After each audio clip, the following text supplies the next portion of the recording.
Hello, good morning, नमस्कार। आप सभी भावी अध्यापक अध्यापिकाओं का आपके अपने यूट्यूब चैनल ऑनलाइन शिक्षण पर बहुत बहुत स्वागत है।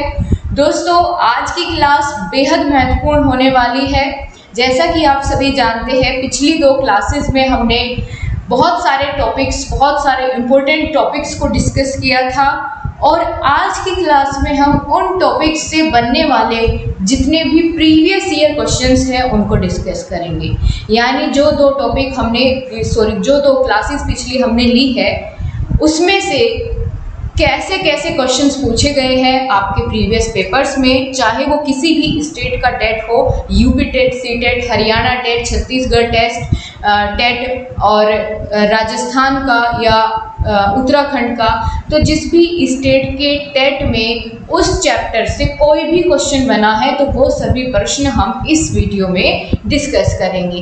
अब आपके लिए डबल बेनिफिट है कि आपका एक तो रिवीजन भी हो जाएगा इस क्लास से, दूसरा आपको पता चलेगा कि पेपर कैसे आता है, क्वेश्चंस कैसे पूछे जाते हैं, और तीसरा आपको टेस्ट की तरह ये आज की क्लास लेनी है कि आपको कितना पिछली उन 2 क्लासेस से समझ आया, आप कितने क्वेश्चंस इनमें से लगा पाएंगे। तो चलिए दोस्तों, बिना किसी देरी किए शुरुआत करते हैं आज की अपनी बेहद महत्वपूर्ण क्लास की। और आपको इसी तरह के क्वेश्चन आपके पेपर में भी मिलेंगे, सो आपको घबराने की ज़रूरत बिल्कुल नहीं है। और हाँ गाइस, टेलीग्राम ग्रुप आपको कमेंट बॉक्स में लिंक पिन कर दिया गया है, वहाँ से आप टेलीग्राम ग्रुप ज्वाइन कर सकते हैं। यूपी टेट के लिए एक नया टेलीग्राम ग्रुप बनाया गया है, वहीं आपको पीडीएफ्स वगैरह सब कुछ मिला करेगी। तो चलिए शुरुआत करते हैं। सबसे पहला प्रश्न आपकी स्क्रीन पर आते हुए ये आपके सामने पहला प्रश्न है, सौरमंडल एवं अक्षांश रेखाएं। इस टॉपिक को हम पढ़ चुके हैं पिछली क्लास में बहुत अच्छे से। अब आपको इसका क्वेश्चन का आंसर करना है। ये आपका आरटेट राजस्थान टेट में पूछा गया प्रश्न है और प्रश्न क्या है, बेहद महत्वपूर्ण ये क्वेश्चन हो जाता है। इसके बारे में मैंने आपको बहुत डीपली समझाया था। तो प्रथम कृत्रिम उपग्रह का नाम आपको बताना है क्या था, कि हमारा जो पहली आर्टिफिशियल सैटेलाइट थी उसका नाम क्या था। तो सभी आंसर करेंगे, किसी का भी आंसर गलत नहीं होना चाहिए। तो जल्दी से आंसर करें। सही जवाब क्या हो जाएगा, किस ऑप्शन के साथ आप लोग जाएंगे? तो बहुत ही बेहतरीन शुरुआत होते हुए सबने सही जवाब दिया है आर्यभट्ट। ठीक है, क्या हो जाएगा? आर्यभट्ट हो जाएगा। कोई मुझे समय भी बताएगा, यानी किस वर्ष जो आर्यभट्ट उपग्रह था, कृत्रिम उपग्रह था प्रथम भारत का, तो ये कौन से सन में आप कह सकते हैं इसको प्रक्षेपण किया गया था? तो आंसर करिए सभी लोग जल्दी से। देखते हैं किस किस ने बहुत ध्यान से क्लास ली थी। तो बहुत ही बढ़िया जवाब आपने दिया, 1975 में सोवियत संघ की मदद से इसको प्रक्षेपित किया था। इसके साथ ही मैंने आपको दूसरा कृत्रिम और तीसरा कृत्रिम उपग्रह के बारे में भी बताया था कि दूसरा कब प्रक्षेपित किया गया, तीसरा कब भेजा गया, तो उनके बारे में बता दीजिए। दूसरा कौन सा था? भास्कर। और तीसरा कौन सा था? रोहिणी। ठीक है, और अगर चौथा भी पूछ लिया जाए तो एड्यूसेट। देखिए यहाँ पर भी बताया गया है कि भारत का प्रथम कृत्रिम उपग्रह आर्यभट्ट था। इसका प्रक्षेपण सोवियत संघ द्वारा 19 अप्रैल 1975 में किया गया था, जबकि जो भास्कर उपग्रह है इसका प्रक्षेपण 7 जून 1989 में 79 में ही किया गया था। ठीक है, इसके साथ ही जो रोहिणी उपग्रह है ये 10 अगस्त को इसी सन में, और एड्यूसेट को 20 सितंबर 2004 में प्रक्षेपित किया गया था। अब चलिए अगले प्रश्न पर चलते हैं। ध्रुव तारा कहा जाता है, कौन से तारे को ध्रुव तारा कहा जाता है? जो उत्तरी दिशा में दिखाई देता है, या दक्षिण में, या पूर्व दिशा में, या पश्चिम दिशा में? तो दोस्तों, जो ध्रुव तारा होता है इसके बारे में मैं आपको यही समझाना चाहूँगी कि ध्रुव तारा जो है हमेशा एक ही दिशा में दिखाई देगा आपको, और वो कौन सी दिशा होगी? वह होगी उत्तरी दिशा। ठीक है, क्यों होगी और इसकी दिशा क्यों नहीं बदलती है? ये हमेशा उत्तर दिशा में क्यों दिखाई देगा? तो वो इसलिए क्योंकि दोस्तों जब ये नॉर्थ पोल पर स्थित है, यानी आप मान करके चलिए उत्तर दिशा में स्थित है, तो पृथ्वी अपने अक्ष पर जब रोटेशन करेगी तो ये दिशा तो वही रहेगी ना, ये तो चेंज नहीं होगी, इसीलिए ये हमेशा उत्तरी दिशा में ही हमको दिखाई देता है। ठीक है, तो बिल्कुल इसको दोस्तों मत्स्य तारा के नाम से भी जानते हैं।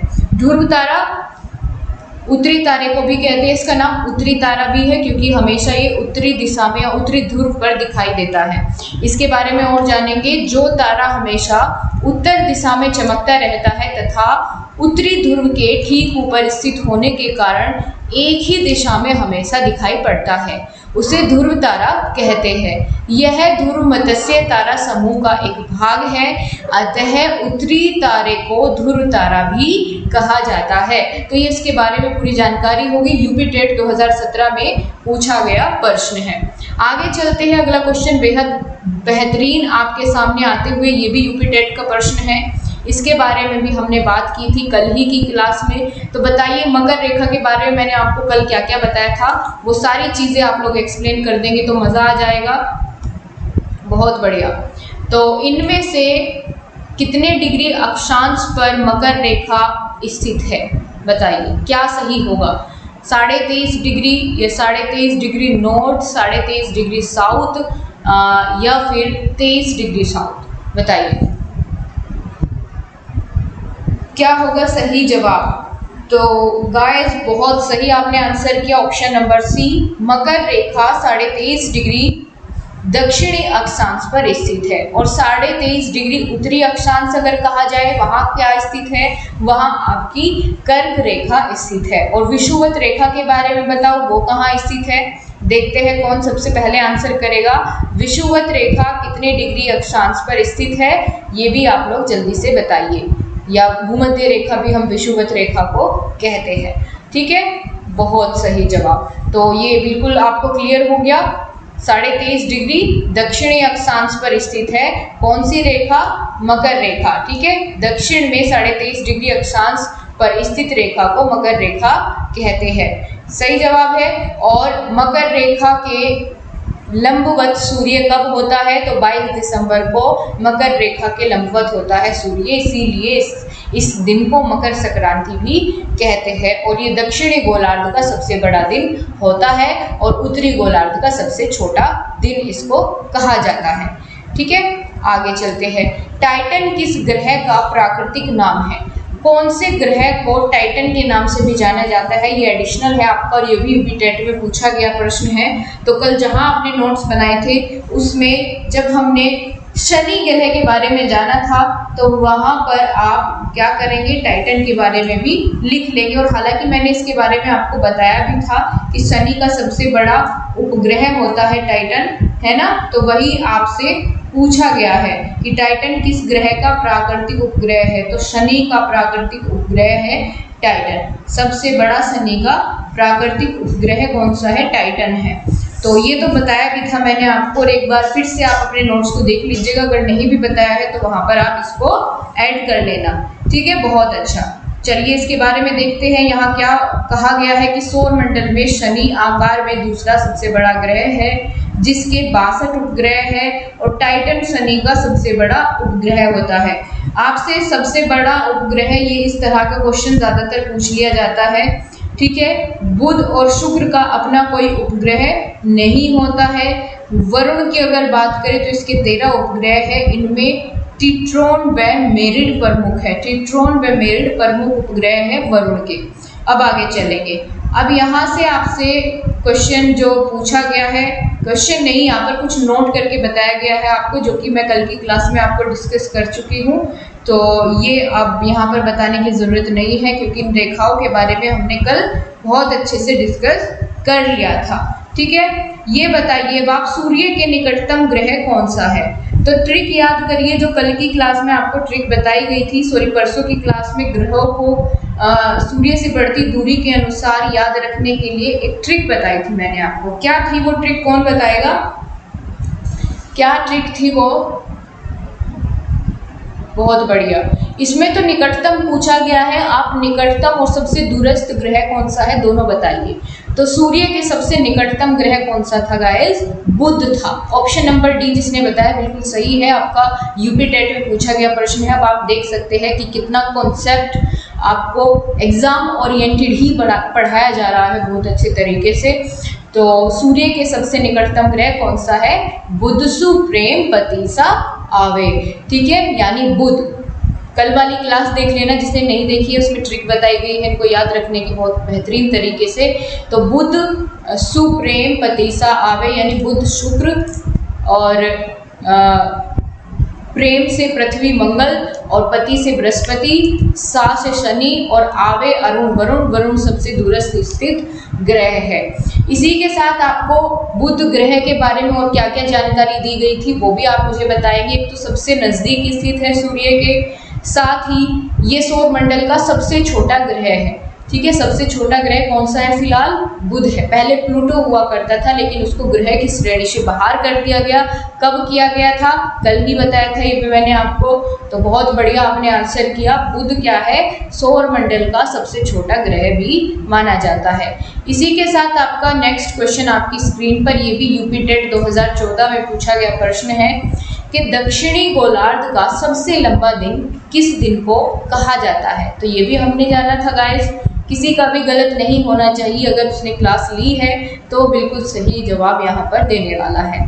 दोस्तों, दक्षिणी गोलार्ध का सबसे लंबा दिन किस दिन को कहा जाता है? जल्दी से जवाब दीजिए। अभी थोड़ी देर पहले जब ऊपर हम एक क्वेश्चन डिस्कस कर रहे थे मकर रेखा के बारे में, तो वहाँ भी हमने अभी इसके बारे में जाना था कि 22 दिसंबर को मकर रेखा के लंबवत होता है सूर्य, और इसी वजह से 22 दिसंबर क्या है? दक्षिणी गोलार्ध का सबसे लंबा दिन और उत्तरी गोलार्ध का सबसे छोटा दिन माना जाता है। समझ में आ गई बात? बिल्कुल। अब हम आगे बढ़ते हैं। इसे मकर संक्रांति की घटना भी कहते हैं, या यह घटना मकर संक्रांति भी कहलाती है। ये भी आपको बहुत अच्छे तरीके से याद रखना है। अब दोस्तों, नेक्स्ट क्वेश्चन आपके सामने है। यहाँ आपसे क्या पूछा गया है कि पृथ्वी तल पर उस काल्पनिक रेखा को क्या कहते हैं जो 180 डिग्री मेडिटेरियन याम्योत्तर पर खींची गई है? तो बताइए। बहुत बढ़िया तरीके से कल की क्लास में मैंने कई बार आपसे पूछा भी था और आपको बताया भी था कि 180 डिग्री पर खींची गई रेखा कौन सी है। अलग से बताया था ना मैंने इसको। अब जल्दी से आंसर कर दो, मुझे गलत आंसर नहीं चाहिए आप में से किसी का भी। 180 डिग्री पर। अगर आपको ये भी नहीं पता कि मेडिटेरियन सी के ऊपर खींची गई है तो भी कोई दिक्कत नहीं है, क्योंकि यहाँ आपको इससे पता लगाना है, ठीक है। अगर ये पता है तो भी आप इन चारों ऑप्शंस में से एलिमिनेट करके बता देंगे। तो बहुत सही जवाब आपने दिया। यूपी टेट 2013 में पूछा गया ये प्रश्न है। तो option number A is the right answer. अंतरराष्ट्रीय तिथि रेखा हम उसको कहते हैं। ये काल्पनिक रेखा कौन सी है? अंतरराष्ट्रीय तिथि रेखा होती है जो 180 डिग्री आपके 180 डिग्री पर खींची गई है, ठीक है। बिल्कुल। पृथ्वी तल पर 180 डिग्री मेडिटेरियन याम्योत्तर रेखा जो काल्पनिक रेखा है उसे हम अंतरराष्ट्रीय तिथि रेखा कहते हैं। इस रेखा से पृथ्वी को पूर्वी एवं पश्चिमी देशांतर क्षेत्रों में बांटा गया है। अब चलिए नेक्स्ट थोड़ा आगे बढ़ते हैं, और यहाँ पर अब हम कुछ जानकारी लेने वाले हैं जो कि हम कल की क्लास में आपकी ले चुके हैं। ये सारी चीज़ें मैं आपको बता चुकी हूँ। वही है यहाँ पर कि वही कौन कौन से ग्रह हैं हमारे सौरमंडल में, कितना उनका परिक्रमण काल है, घूर्णन काल कितना है, उनकी प्रमुख विशेषताएं कौन कौन सी है, ठीक है। तो एक बार फिर से आपका रिवीजन हो जाएगा। जानते हुए चलेंगे कि आपका सबसे पहला ग्रह कौन सा है? मरकरी, बुध। सूर्य के सबसे नज़दीक है, इस पर वायुमंडल का अभाव होता है, इसका कोई भी उपग्रह नहीं है, और सूर्य निकलने से 2 घंटे पहले यहाँ दिखाई देने लगता है। इसी के साथ इसको परिक्रमा करने में सूर्य की 88 दिन का समय लगता है, ठीक है। अब आगे चलते हैं। शुक्र की अगर बात करें तो सबसे चमकीला और सबसे अधिक गर्म ग्रह शुक्र होता है। इसको हम अलग अलग नामों से जानते हैं, जैसे मॉर्निंग और इवनिंग स्टार, या भोर और सांझ का तारा, पृथ्वी की बहन। अधिक तापमान होता है यहाँ का, और सबसे ज़्यादा इस पर CO2 गैस पाई जाती है। इसको हम प्रेशर कुकर ग्रह भी कहते हैं। पूर्व से पश्चिम की तरफ ये घूर्णन करता है, ठीक है, कैसे करता है, पूर्व से पश्चिम की ओर घूर्णन करता है, अपना इसका कोई उपग्रह नहीं होता है। अब इसके आगे बात करें, पृथ्वी आ जाता है आपका। पृथ्वी के बारे में क्या क्या हमने इंपॉर्टेंट फैक्ट्स जाने थे कि भाई ये परिक्रमण करने में तो 365 दिन का समय लेती है और घूर्णन करने में 1 दिन का समय लेती है, जिसके कारण क्या होता है, दिन और रात होते हैं। पृथ्वी पर वायुमंडल उपस्थित होता है और जीवन के अनुकूल परिस्थितियां पाई जाती है, या फिर ऐसा भी कह सकते हैं कि एकमात्र ऐसा ग्रह है जिस पर जीवन संभव है, ठीक है। अनोखा ग्रह भी इसको हम कहते हैं, नीला ग्रह के नाम से, और एकमात्र इसका उपग्रह कौन सा है, चंद्रमा कहलाता है।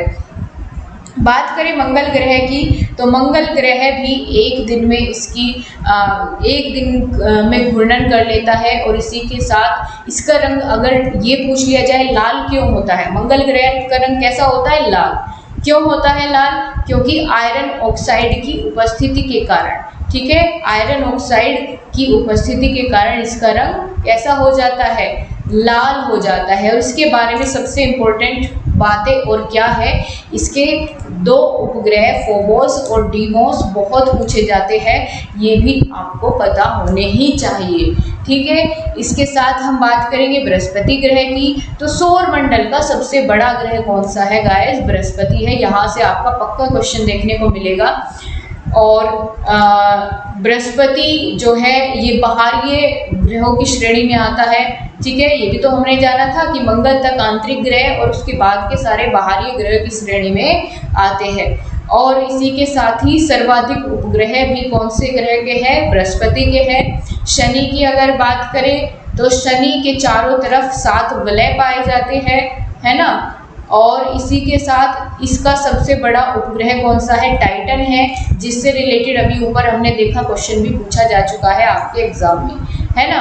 इसका घनत्व पानी के घनत्व से कम है, ये आपको ये बात और यहाँ पर ऐड कर लेनी है कि जो आपका शनि ग्रह है इसका घनत्व जो है वो पानी के घनत्व से भी कम होता है। आगे हम बात करेंगे अरुण ग्रह और वरुण ग्रह। अरुण ग्रह को हम लेटा हुआ ग्रह के नाम से भी जानते हैं, और ये भी पूर्व से पश्चिम की ओर घूर्णन करता है, बाकी सभी पश्चिम से पूर्व की तरफ घूर्णन करते हैं बाकी सभी ग्रह, ठीक है, बिल्कुल। और शुक्र और अरुण कैसे करते हैं, ये दोनों पूर्व से पश्चिम की ओर घूर्णन करते हैं। हरे रंग का दिखाई देता है अरुण, और वरुण की अगर बात करें तो ये हल्के पीले रंग का, और सबसे दूर स्थित है सूर्य से वरुण ग्रह।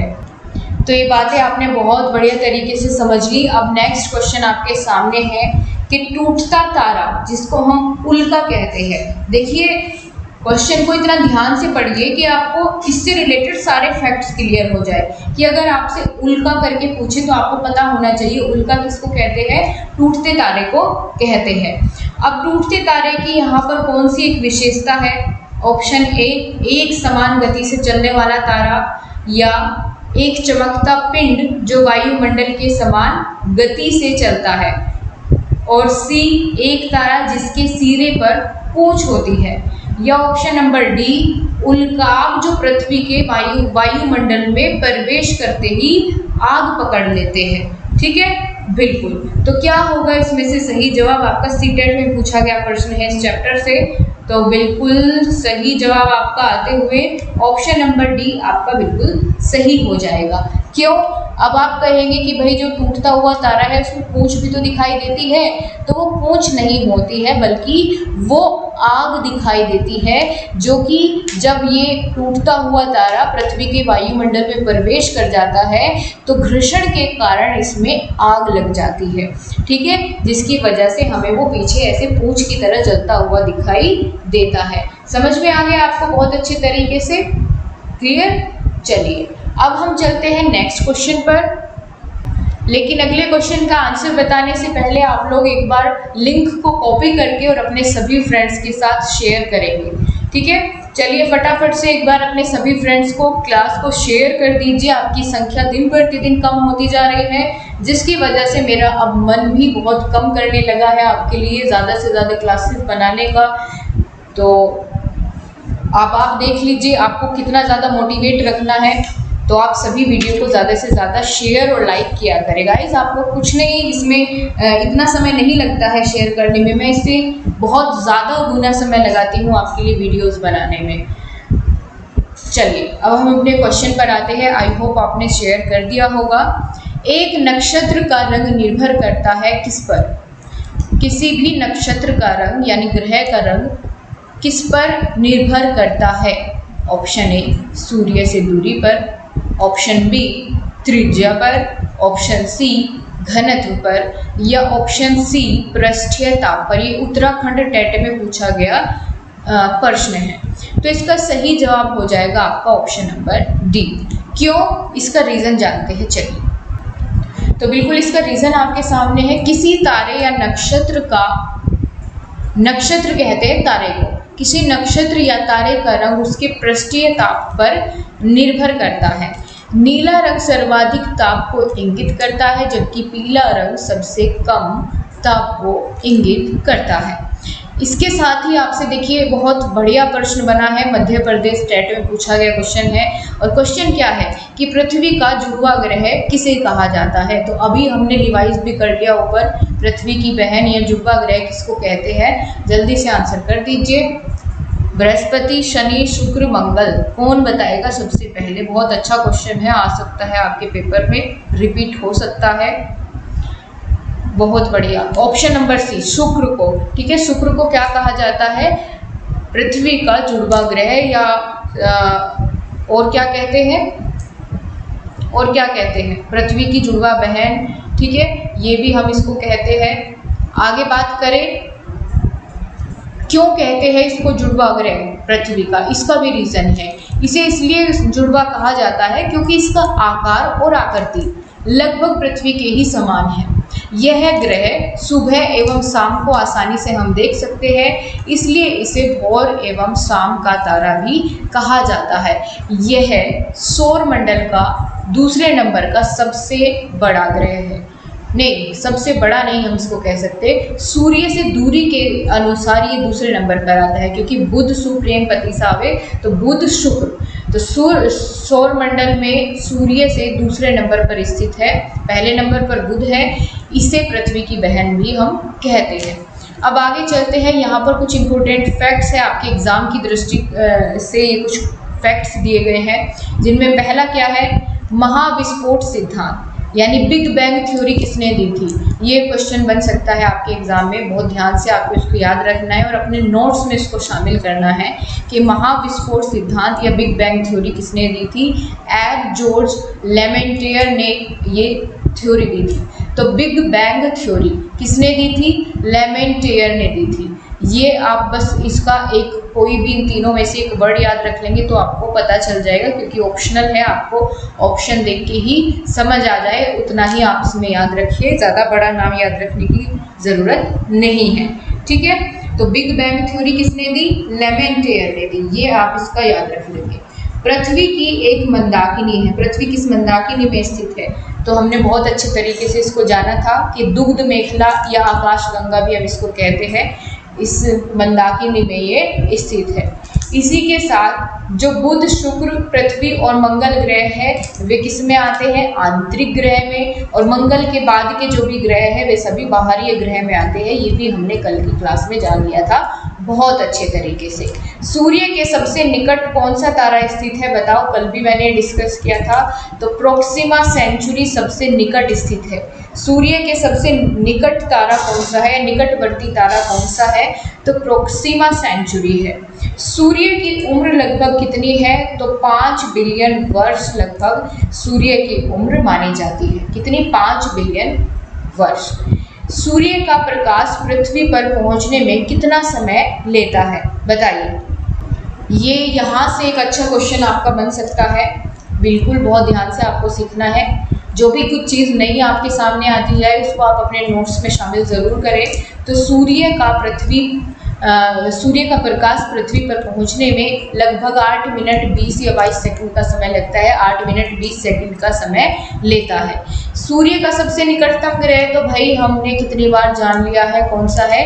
बुध है। और ये भी हमने डिस्कस किया था कि एक प्रकाश वर्ष किसके बराबर होता है, तो 9.46 इंटू 10⁻12 किलोमीटर।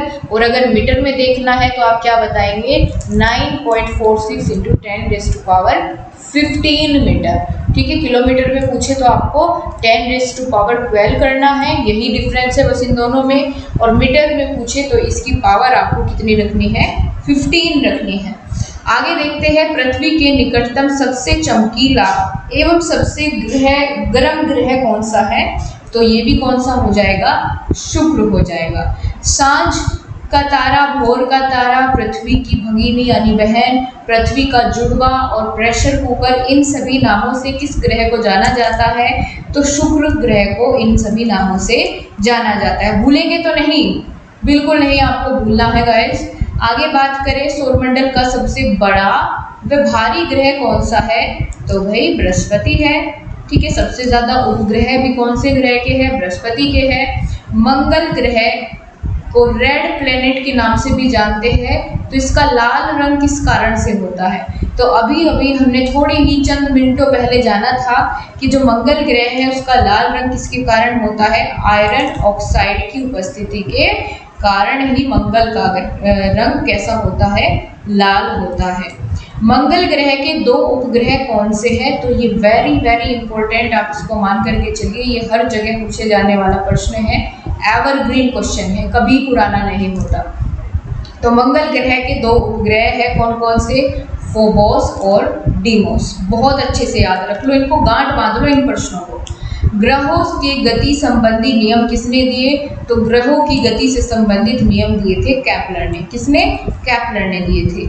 इसी के साथ क्षुद्र ग्रह पाए जाते हैं किसके बीच, तो कल मैंने आपको बताया था कि जैसे ये हमारे सभी आंतरिक ग्रह हैं और मंगल के बाद और बृहस्पति के पहले यहाँ बीच में बहुत सारे ऐसे क्षुद्र ग्रह पाए जाते हैं। ठीक है, किसके बीच, बृहस्पति और मंगल के बीच। सूर्य की प्रकाश की चाल कितनी होती है निर्वात में, तो ये भी हमने कल की क्लास में जाना था। सूर्य के प्रकाश की चाल होती है 3 × 10⁸ मीटर पर सेकेंड। इसी के साथ शनि ग्रह का सबसे बड़ा उपग्रह कौन सा है, तो ये भी आज ही की क्लास में हमने 2 बार तो हम अभी तक डिस्कस कर चुके हैं, तीसरी बार अब फिर से आपके सामने है, तो आपको ये बहुत अच्छे तरीके से याद भी अब तक हो गया होगा। कौन सा है, शनि का सबसे बड़ा उपग्रह है टाइटन। क्या है, टाइटन है, टाइटेनिक नहीं है, टाइटेनिक वाली स्टोरी मत सोचने लगो, ये टाइटन है। आगे बात करें, शनि ग्रह के चारों ओर कितने चमकदार वलय पाए जाते हैं, तो माय डियर फ्रेंड्स, अभी तो हमने जाना था कि 7 वलय पाए जाते हैं शनि ग्रह के चारों ओर। ठीक है, जैसे शनि ग्रह है तो इस तरीके से 7 वलय इसके चारों ओर पाए जाते हैं। आगे बढ़े तो किस ग्रह का घनत्व जल से भी कम होता है, अभी अभी डिस्कस किया था जस्ट फ्यू मिनट्स एगो कि भाई कौन सा ग्रह ऐसा है जिसका घनत्व जल से भी कम है, ऐसा शनि ग्रह है। पृथ्वी का एकमात्र उपग्रह बच्चा जानता है कि चंद्रमा होता है। उत्तरी गोलार्ध यानी कर्क रेखा पर सबसे बड़ा दिन कौन सा दिन होता है, जब कर्क रेखा के लंबवत होता है सूर्य 21 जून को, वही सबसे बड़ा दिन होता है उत्तरी गोलार्ध का, और इसे हम कर्क संक्रांति के नाम से भी जानते हैं। ये चीज़ें हमने कल की क्लास में भी साथ साथ जानी थी। ठीक है, इसी के साथ दक्षिणी गोलार्ध का सबसे बड़ा दिन कौन सा होता है, तो ये भी हम आज ही की क्लास में अब तीसरी बार डिस्कस कर रहे हैं कि जब सूर्य मकर रेखा के लंबवत होता है 22 दिसंबर को, तभी दक्षिणी गोलार्ध का सबसे बड़ा दिन माना जाता है। अब आगे बात करें, किस दिन संपूर्ण पृथ्वी पर रात और दिन बराबर होते हैं, तो ये कल की क्लास में आपको डिस्कस किया गया था कि जब सूर्य भूमध्य या विषुवत रेखा के लंबवत होता है तब दिन और रात क्या होते हैं, बराबर होते हैं। और ऐसा 2 बार होता है वर्ष में, एक तो 23 सितंबर को और दूसरा 21 मार्च को। याद आया, कुछ कल वाली क्लास याद आई आप सभी को, बहुत बढ़िया तरीके से उनको अपने नोट्स में ज़रूर शामिल करें गाइस, वे क्लास बेहद महत्वपूर्ण थी। ठीक है, साथ ही हमेशा उत्तर दिशा में कौन सा तारा चमकता है, तो ध्रुव तारा हमेशा उत्तर दिशा में चमकता है। आगे हम जानेंगे कि पूर्ण सूर्य ग्रहण हमेशा कब लगता है। तो अभी हमारा ये सूर्य ग्रहण और चंद्र ग्रहण वाला टॉपिक बचा हुआ है, लेकिन यहाँ क्वेश्चन आ गया है तो हम यहाँ एक बार डिस्कस कर लेते हैं। बाकी जब ये टॉपिक होगा तो वहाँ आपका ये फिर से रिपीट हो जाएगा। ठीक है, कोई बुराई नहीं है, जितना रिपीट होगा उतना ज़्यादा अच्छा है, उतना ज़्यादा आपका क्वेश्चन तैयार होगा। तो पूर्ण सूर्य ग्रहण हमेशा अमावस्या को लगता है और चंद्र ग्रहण पूर्णिमा की रात को लगता है। 180 डिग्री देशांतर पर क्या स्थित है। गाइस आज तो मज़ा आ गया, कल की और परसों की पूरी क्लास आपको रिवाइज हो रही है और बहुत ही कम समय में। ठीक है, बिल्कुल कल और परसों तो हमने समझ के पढ़ा था, अब बस इसका फटाफट से रिवीजन कर रहे हैं। ठीक है, तो 180 डिग्री देशांतर पर क्या स्थित है, अंतरराष्ट्रीय तिथि रेखा स्थित है। और ये क्वेश्चन मैंने आपको अभी थोड़ी देर पहले दिखाया था कि आपके पेपर में पूछा गया क्वेश्चन है। अब बताओ, अच्छा चलो 0 डिग्री अक्षांश रेखा कौन सी होती है, भूमध्य या विषुवत रेखा जिसको हम कहते हैं। एक देशांतर में कितने मिनट का डिफरेंस होता है एक देशांतर में, तो मैंने ये भी कल आपको एक न्यूमेरिकल की हेल्प से एग्जांपल देकर के समझाया था कि एक देशांतर में 4 मिनट का अंतर आ जाता है। कितने मिनट का, 4 मिनट का। कर्क रेखा पर सूर्य लंबवत कब चमकता है, तो 21 जून को, तभी तो ये उत्तरी गोलार्ध का सबसे बड़ा दिन होगा 21 जून। ठीक है, कर्क रेखा पर इस दिन सूर्य लंबवत होता है तो ये बड़ा दिन माना जाता है उत्तरी गोलार्ध का। और मकर रेखा के लंबवत कब होता है सूर्य, 22 दिसंबर को। इसी के साथ सूर्य किस तारीख को भूमध्य रेखा के लंबवत होता है। तो यार गाइस 3-4 बार अलग अलग तरीके से आपको समझ आ रहा होगा कि क्वेश्चन तो सेम है, सॉरी टॉपिक या कह सकते हैं कि क्वेश्चन पूछने का तरीका बदल रहा है, आंसर वही है। ऐसा हो रहा है, आपने देख लिया कई बार अलग अलग तरीके से क्वेश्चन पूछा जा रहा है और आंसर हमें वही मिलता है। तो बस यही हमें देखना है कि क्वेश्चन कैसे भी घुमा के आ जाए, गलत नहीं हो। ठीक है, और गाइस क्लास पसंद आ रही है तो थोड़ा सा धुआं उठा दीजिए, लाइक हो जाने चाहिए आप सभी। फटाफट से एक बार लाइक का बटन प्रेस करें। और आप में से जो भी हमारे साथी ऐसे हैं पहली बार विजिट कर रहे हैं चैनल पर, तो चैनल को अगर पसंद आती है क्लास तो तब सब्सक्राइब ज़रूर कर लें।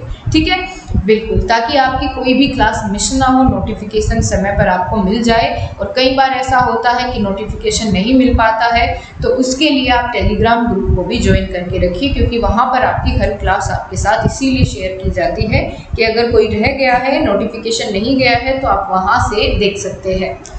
इसी के साथ हमेशा उत्तर दिशा में चमकने वाला तारा कौन सा है, ध्रुव तारा है। पूर्ण सूर्य ग्रहण हमेशा कब लगता है, अमावस्या को लगता है। और देखिए ये भी आपकी उपसौर और अपसौर वाली घटना भी आ गई।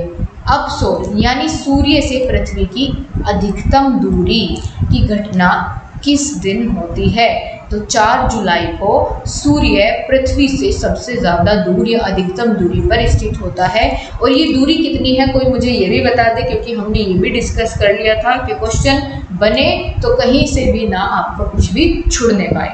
तो ये भी मुझे बता दीजिए कि अपसौर की स्थिति में कितनी दूरी हो जाती है सूर्य और पृथ्वी की अधिकतम। और उपसौर की अगर बात करें तो यानी न्यूनतम दूरी कब होती है सूर्य और पृथ्वी के बीच, तो 3 जनवरी को। कब, 3 जनवरी को। आगे एक बार फिर से आपका क्वेश्चन रिपीट होते हुए एक देशांतर का अंतर 4 मिनट का हो जाता है। आगे चलते हैं। भारत का मानक समय, भारत का जो मानक समय रेखा है वो कितने डिग्री देशांतर पर स्थित है, तो 82.5 डिग्री पूर्वी देशांतर पर स्थित है। और ये कहाँ से होकर के गुजरती है, मिर्ज़ापुर से। प्रयागराज के पास स्थित है मिर्ज़ापुर, तो मिर्ज़ापुर से होकर के गुजरती है 82.5 डिग्री पूर्वी देशांतर रेखा, जो कि भारत की मानक समय रेखा मानी जाती है। और अंतर्राष्ट्रीय मानक समय रेखा कितने डिग्री से होकर के गुजरती है, कोई ये भी बता दीजिए। तो कितने डिग्री देशांतर से होकर के अंतर्राष्ट्रीय मानक समय रेखा गुजरती है, 0 डिग्री सही है क्या, बिल्कुल। और जो भारतीय मानक समय रेखा है वो अंतर्राष्ट्रीय मानक समय रेखा या ग्रीनविच मीन टाइम जो लाइन होती है उससे 5.5 घंटा आगे रहती है। ठीक है, 5.5 घंटा आगे समय रहता है हमारे भारत में। ठीक है, और सबसे अधिक टाइम जोन कहाँ कहाँ का है? रशिया, अमेरिका और ऑस्ट्रेलिया। ठीक है, रशिया, अमेरिका और ऑस्ट्रेलिया। इसी के साथ पृथ्वी व सूर्य के बीच चंद्रमा का आ जाना क्या कहलाता है? जब एक तरफ तो सन हो और एक तरफ आपकी अर्थ हो और उसके बीच जब आ जाता है आपका मून, तो तब क्या होता है? तब आपका हो जाता है सूर्य ग्रहण हो जाता है। ठीक है, एक्लिप्स वाली घटना ये आपके सामने है। चंद्रमा व सूर्य के बीच जब पृथ्वी आ जाए तो तब क्या हो जाता है? चंद्र ग्रहण हो जाता है। ग्रहण वाला टॉपिक हमें देखना है। और विषुवत रेखा, मकर रेखा और कर्क रेखा कौन सा महाद्वीप ऐसा है जिससे तीनों रेखाएं होकर के गुजरती है? तो ये हमने कल की क्लास में भी जाना था कि अफ्रीका एकमात्र ऐसा महाद्वीप है जिससे कि तीनों रेखाएं होकर के, तीनों काल्पनिक रेखाएं जो है विषुवत रेखा, मकर रेखा, कर्क रेखा, तीनों ही यहाँ से होकर के गुजरती है। अब चलो जी, अब आगे हम जानेंगे, आपके क्वेश्चंस पर आ जाते हैं। दिन और रात होने का प्रमुख कारण है, क्या कारण है? बहुत अच्छा क्वेश्चन है और बहुत इजी भी है, तो जल्दी से आंसर कर दीजिए। दिन रात क्यों होते हैं, क्या कारण है उसका? जाना था ना हमने कल की क्लास में, तो बता दीजिए क्या कारण है।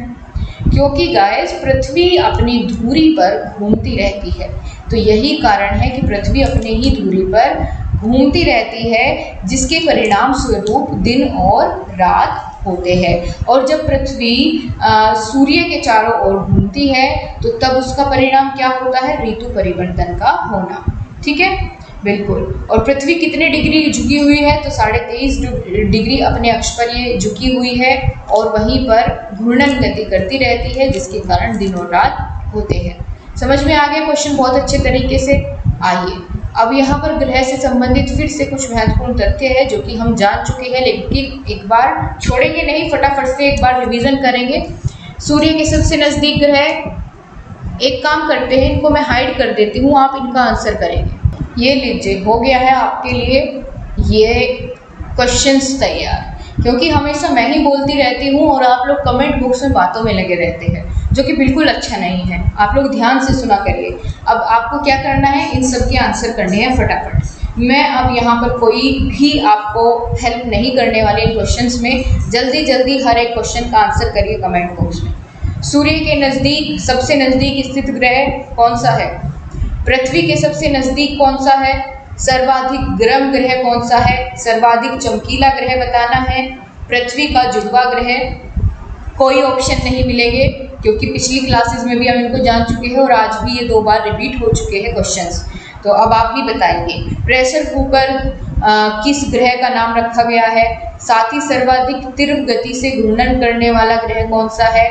मास्टर ऑफ गोड्स किस ग्रह को कहा जाता है? इसका आंसर तो रह ही गया, बृहस्पति को, कोई बात नहीं है। नीला ग्रह, लाल ग्रह, पीला ग्रह, लेटा हुआ ग्रह, सूर्य के सबसे दूर स्थित ग्रह, सबसे ठंडा ग्रह। तो आंसर कर दीजिए जल्दी से कमेंट बॉक्स में। अब हम आगे बढ़ते हैं। ठीक है, नेक्स्ट क्वेश्चन अब आपके सामने आ जाता है। ये बताइए आप सभी, अब चंद्र ग्रहण होता है कब? चारों ऑप्शन देखिए अच्छे से। सबसे ठंडा ग्रह जो सबसे दूर है वही तो हो जाएगा, है ना? जो सबसे दूर है वही तो सबसे ठंडा होगा, तो वरुण ग्रह सबसे ठंडा है। और बताओ कहाँ दिक्कत है?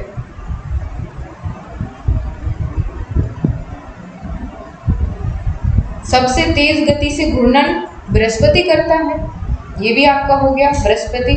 ठीक है, अब ये बता दीजिए चंद्र ग्रहण होता है जब क्या पृथ्वी, सूर्य और चंद्रमा के बीच होती है या कोई और ऑप्शन है? तो अभी अभी हमने जाना था, एक छोटी सी मजाकिया सी फिगर मैंने आपके लिए बनाई थी, तो जिसने ध्यान से सुना होगा वो बिल्कुल सही अभी कर देगा। आपके राजस्थान टेट में पूछा गया क्वेश्चन है, बहुत सही जवाब ऑप्शन ए सही है। जब पृथ्वी क्या होती है, सूर्य और चंद्रमा के बीच होती है, तब आपका क्या हो जाता है? चंद्र ग्रहण की स्थिति बनती है। ठीक है, क्यों? क्योंकि पृथ्वी की छाया चंद्रमा पर पड़ने लगती है, जिससे चंद्रमा क्या होगा, अंधेरे में छुप जाएगा, दिखाई नहीं देगा, तो वो क्या कहलाएगा, चंद्र ग्रहण कहलाएगा। चलो अब हम आगे बढ़ते हैं। आगे आपका क्वेश्चन आ जाता है ये हरियाणा में पूछा गया, ध्रुव तारा सभी मौसमों में स्थिर दिखाई देता है, क्यों? रीजन पढ़िए क्या होगा।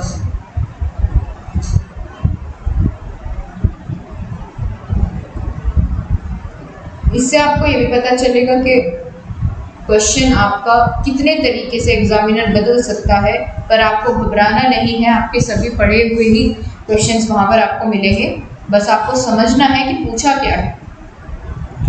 ध्रुव तारा सभी मौसमों में स्थिर दिखाई देता है, क्यों भाई? क्योंकि ध्रुव तारा पृथ्वी के उत्तरी ध्रुव पर स्थित है ना, उत्तरी ध्रुव के ऊपर स्थित है, इसीलिए वो हमेशा वही हमको दिखाई देता है। चलिए ये हो गया आपका। अब हम आगे बढ़ते हैं। नेक्स्ट क्वेश्चन आपके सामने है, ए डैश एक वलय प्रणाली में घिरा हुआ है जो अंतरिक्ष में हजारों किलोमीटर तक फैली है। यानी इनमें से कौन सा ऐसा ग्रह है जिसके चारों ओर वलय पाए जाते हैं। ठीक है, वलय पाए जाते हैं, और ये वलय किसके बने हुए होते हैं, धूल के कणों के, है ना, पत्थरों से मिलकर के वलय किसे कहते हैं, वलय कहते हैं घेरे को। ठीक है, ऐसे घेरा बना हुआ होता है, बीच में ग्रह, इसके चारों ओर ऐसे घेरा घूमता रहता है, जिसमें कि बहुत सारे धूल के कण, पत्थर ऐसे इनसे मिलकर के बनते हैं ये वलय। तो कौन सा ऐसा ग्रह है, अभी हमने जाना था कि 7 वलय वाला कौन सा ग्रह था, शनि था, तो यही हो जाएगा इसका सही जवाब। बहुत बढ़िया। और शनि का सबसे बड़ा उपग्रह कोई बताएगा मुझे? शनि ग्रह का सबसे बड़ा उपग्रह का नाम क्या है? टाइटन है। क्या है? टाइटन है। और ये टाइटन जो उपग्रह है, ये अगर बात करें कि पूरे सौर मंडल का सबसे बड़ा उपग्रह कौन सा है, तो ये दूसरे नंबर का सबसे बड़ा है। पहले नंबर का तो जो जुपिटर का होता है, जुपिटर का क्या है, जुपिटर के सबसे बड़े उपग्रह का नाम कोई मुझे बताए? बिल्कुल, तो वो पूरे आपके सौर मंडल का सबसे बड़ा उपग्रह जुपिटर वाला उपग्रह है। और बाकी दूसरे नंबर का सबसे बड़ा उपग्रह कौन सा हो जाता है आपका? कौन सा हो जाता है? टाइटन हो जाता है। ठीक है, समझ में आई बात? बहुत अच्छी तरीके से, बहुत बढ़िया। चलिए अब हम आगे चले। हाँ बिल्कुल सही आपने बताया, गैनीमेड। ठीक है, गैनीमेड जो कि बृहस्पति ग्रह का सबसे बड़ा उपग्रह है, तो वो हमारे सौर मंडल का भी सबसे बड़ा उपग्रह होता है। अब हम अगले क्वेश्चन पर चलते हैं, और यहाँ आपसे पूछा गया है कि तारे का वर्ण निम्नलिखित में से किसका सूचक है। कि तारे का जो वर्ण होता है, उसका रंग होता है, वो किसका सूचक होता है, या उसकी जो चमक होती है वो किसका सूचक होती है? वजन की, दूरी की, ताप की, आकार की। तो मैंने आपको बताया था कि जितना ज़्यादा तापमान होगा उतना ज़्यादा वो चमकेगा, चमकीला होगा तारा, तो ये ताप का सूचक होता है। चलो जी आगे बढ़ते हैं। नेक्स्ट क्वेश्चन आपके सामने है, सूर्य के चमकीले भाग को क्या कहते हैं? तो ये हमने कल आपको बताया था बहुत अच्छे तरीके से, जब सूर्य की पूरी आकृति आपको दिखाई गई थी। तो क्या होगा इसमें सही जवाब? सूर्य के चमकीले भाग को हम क्या कहते हैं? फोटोस्फीयर कहते हैं। ठीक है, क्या कहा जाता है? फोटोस्फीयर या प्रकाश मंडल, जिसको मैंने आपको बताया था, उसको इंग्लिश में क्या कहते हैं? फोटोस्फीयर। तो यही सूर्य का ऐसा भाग है जो कि चमकीला है। ठीक है, सबसे ज़्यादा। और इसका तापमान अगर बात करें तो 6000 डिग्री सेंटीग्रेड के लगभग इसका तापमान होता है। अगले क्वेश्चन पर चलते हैं। आपसे नेक्स्ट क्वेश्चन में पूछा गया है, बुध सूर्य से कौन से नंबर का ग्रह है? तो ये तो कोई बात नहीं, अगर दिख भी गया तो आपको पता है पहले नंबर का होता है ना। अब तो आप उसको सपने में भी गलत नहीं करेंगे, इतना अच्छे से आपको ये क्लियर हो गया है। नेक्स्ट क्वेश्चन है, सबसे गर्म ग्रह का नाम बताइए। तो जी शुक्र है, बिल्कुल सही जवाब आप देंगे, मुझे पता है, क्योंकि सबसे ज़्यादा चमकीला और सबसे ज़्यादा गर्म ग्रह कौन सा होता है? शुक्र होता है। शुक्र की जितनी भी पहचान और जितनी भी विशेषताएं मैंने आपको अभी तक बताई, जल्दी से एक बार सारी की सारी एक ही कमेंट में लिख दीजिए क्या क्या आपने इसके बारे में जाना। बहुत ही बढ़िया।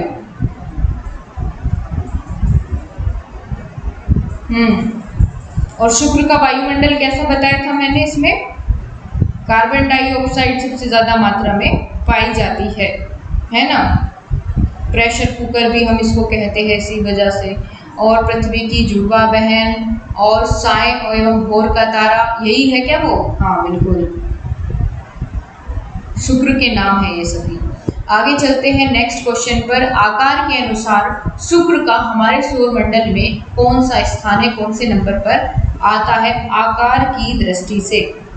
तो कौन से नंबर पर आएगा? ये छठे नंबर का बड़ा ग्रह होता है, ठीक है, छठे नंबर का, जिनमें कि हमारा अगर कर्म इनके आकार की दृष्टि से इनका कर्म देखें तो इस तरीके से है। सबसे बड़ा होता है हमारा बृहस्पति, फिर उसके बाद शनि, अरुण, फिर वरुण, उसके बाद पृथ्वी, और जब छठे नंबर पर आता है शुक्र ग्रह, ठीक है, सातवें पर फिर आ जाता है मंगल, और सबसे छोटा क्या है? बुध है। तो ये इनका आकार की दृष्टि से ग्रहों के नाम है। आकार की दृष्टि से भी आपको याद होना चाहिए, बृहस्पति, शनि, अरुण, वरुण, पृथ्वी, शुक्र, मंगल, बुध, ठीक है। तो ये इनकी आकार के अनुसार इनका कर्म है। आगे बात करेंगे, अगला क्वेश्चन आपके सामने है कि शुक्र सूर्य से डैश ग्रह है, कौन से नंबर पर? तो बुध सु यानी शुक्र, तो यानी दूसरे नंबर पर स्थित है, ठीक है। इससे भी आपको ये मदद मिल जाएगी, बहुत अच्छा प्रश्न है। तो दूसरे नंबर पर या दूसरा निकटवर्ती ग्रह होता है सूर्य का, कौन सा? शुक्र। पृथ्वी की बहन, जुड़वा बहन, भोर का तारा, शाम का तारा, सब कुछ हम इसी को कहते हैं, है ना। तो बहुत अच्छे से आपको समझ में आ गई ये बातें, क्लियर है इतना आप सभी को? कहीं कोई डाउट, कोई कंफ्यूजन, कोई दिक्कत परेशानी हो तो कमेंट बॉक्स में आप लोग मुझे ज़रूर बताइए। दोस्तों संस्कृत की क्लास मैं आपकी नहीं चला पाऊंगी, क्योंकि इंग्लिश की क्लासेस के लिए मैंने आपका टीचर रखे हैं, और संस्कृत के लिए मुझे कोई उतना अच्छा आपका टीचर नहीं मिला है कि जो आपका संस्कृत को बहुत बेहतरीन ढंग से करवा पाए। तो इसीलिए मैं आप सभी को एक चैनल सजेस्ट करती हूँ जहाँ पर संस्कृत बहुत अच्छे तरीके से समझाई जाती है। कोई प्रमोशन नहीं है, ये सिर्फ आपकी भलाई के लिए है। भले ही मुझे इस बात से कोई फ़र्क नहीं पड़ता कि आप कहाँ देख रहे हैं, बस बेस्ट होना चाहिए, आपकी मदद उससे होनी चाहिए। तो आपके लिए मैं एक सजेस्ट करती हूँ, जो भी जिन्होंने संस्कृत लिया है, एक संस्कृत गंगा नाम से चैनल है, बहुत ही अच्छे तरीके से वो जो संस्कृत के गुरु है, अध्यापक है, वो बहुत अच्छे तरीके से आपको संस्कृत पढ़ाएंगे। आप लोग वहाँ संस्कृत से कवर कर लीजिएगा, ठीक है। और बाकी अगर कहीं कोई दिक्कत आती है तो आप लोग मुझे बताना। बाकी मैं एक काम करूँगी, जब मेरे सब्जेक्ट का सिलेबस पूरा हो जाएगा तो आपके लिए मैराथन लेके आ जाऊँगी संस्कृत की। पढ़ा मैं सकती हूँ संस्कृत, लेकिन उतना समय नहीं मिल पाता है गाइस, क्योंकि आपकी सारी वीडियोस, आपकी सर की वीडियोस भी अपलोड करना, बहुत सारा काम हो जाता है मेरे ऊपर। तो समझा कीजिए, थोड़ा सा मैं इससे ज़्यादा सब्जेक्ट इसीलिए नहीं ले पाती हूँ। एक दिन में 2 सब्जेक्ट मैं आपको पढ़ाती हूँ, ठीक है। तो आप लोग ज़्यादा से ज़्यादा वीडियोस को अपने फ्रेंड्स के साथ शेयर किया कीजिए, सजेस्ट किया करिए उन्हें, ताकि मैं आपके लिए इन सभी चीज़ों को आगे और भी अच्छे से मैनेज कर पाऊँ। और इसी के साथ हम लोग अपने आज की क्लास को यहीं पर ख़त्म करेंगे। बाकी आप लोगों ने बहुत अच्छे तरीके से सभी क्वेश्चंस के आंसर दिए। जो भी मैंने आपको पिछली 2 क्लासेस में कॉन्सेप्ट वाली जो हमने ली थी, जो भी सिखाया आपने उसको बहुत अच्छे से सीखा। तो बहुत ही अच्छी बात है, ये बहुत बेहतरीन तरीके से आपकी तैयारी हो रही है। और आगे आगे हम स्पीड को और ज़्यादा बढ़ाते हुए चलेंगे, समय को भी जिस तरह से आप हमें मोटिवेट करते रहेंगे उसी तरीके से आपके लिए और ज़्यादा क्लासेस आती रहेंगी। और आप सभी को बहुत बहुत नमस्कार, धन्यवाद, आपका दिन शुभ हो। अब हम मिलेंगे हिंदी की क्लास में, तब तक के लिए बाय बाय, टेक केयर, जय हिंद, जय भारत।